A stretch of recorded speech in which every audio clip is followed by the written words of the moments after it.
Hey guys, this is General Mechanic. Today I'm working on a 2010 F150 Platinum.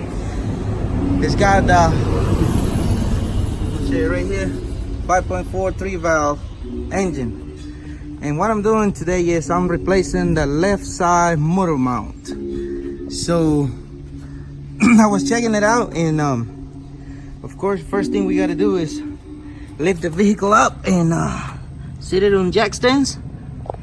Get some safety going on over here. And looking under here,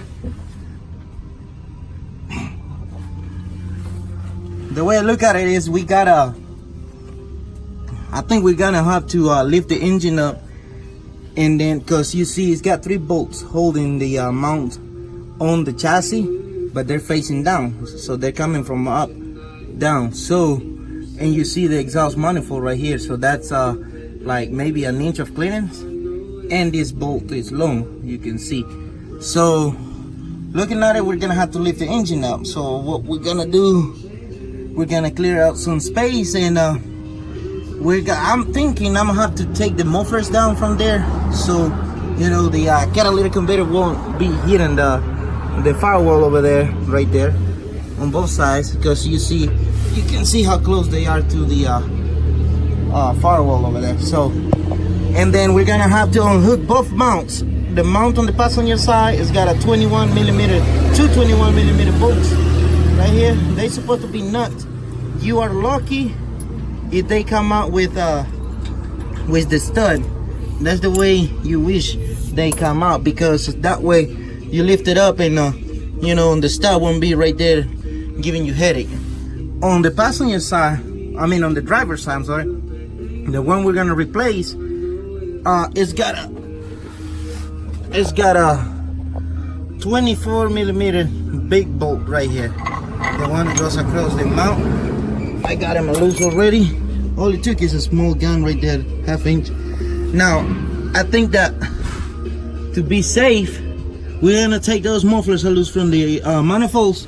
But if we go up, I'm gonna show you something real quick. You can tell that the lower radiator hose got a lot of slack on it, so we're not gonna worry about that one right now.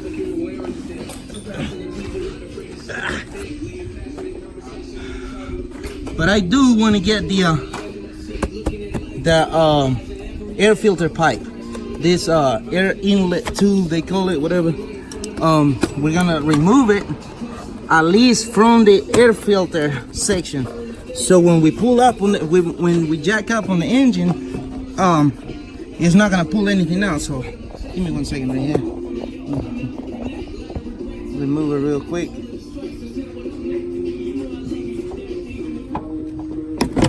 There we go. You see, this is all we need. The radiator hoses are in different in nice positions.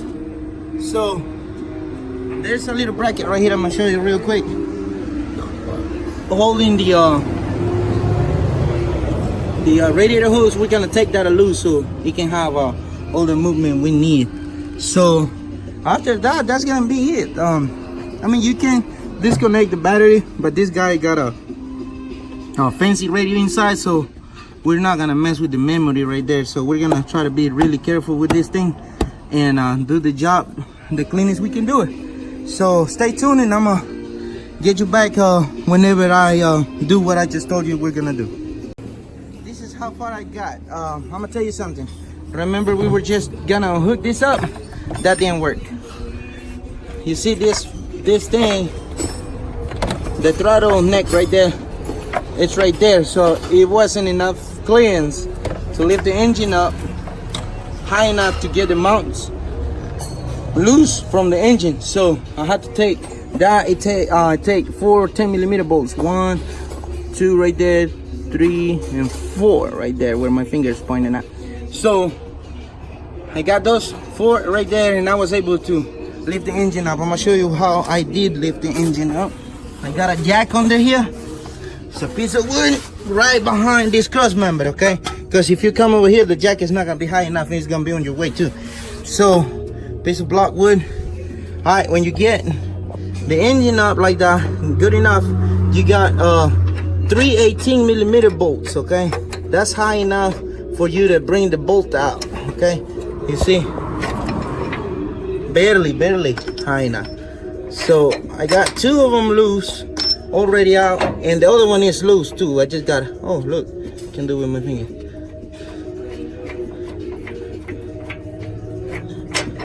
I'm gonna show you what I use to break these things loose. They are tight, I can tell you that. I struggle really good breaking them loose. This is not good.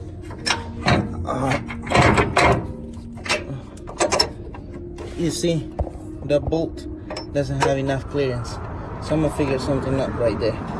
Just hold on a second. So I'm gonna show you what I use. You see this long handle, 3/8 and an 18. It's got a swivel head, and it's needed too. Why? Because you don't have a straight angle to break it loose. So let's say I was right here. You see, this angle helps because you don't have a straight angle.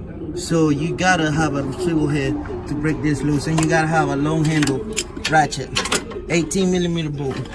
That's all it takes. So either I'm gonna have to jack it up a little bit more, or I'll twist this thing around in order for the bolt to come out. So let me get the bolt out, and then we'll get back to it, okay? Guys, so this is what it's gonna look like. I was able to squeeze it in there, caught in that little piece that I showed you, and now I got the plate back on there. 24-millimeter bolt on there, tight. Both of the mounts are tight, and the only thing I got left is to put the mufflers back in there, and we should be done with this job. So I really appreciate you taking the time to watch my video. Hopefully this will be helpful to you in the process of doing this job. If you like the video, don't forget to like. If you got any questions, please comment below. Main thing, subscribe, as I got more videos coming. Have a blessed day.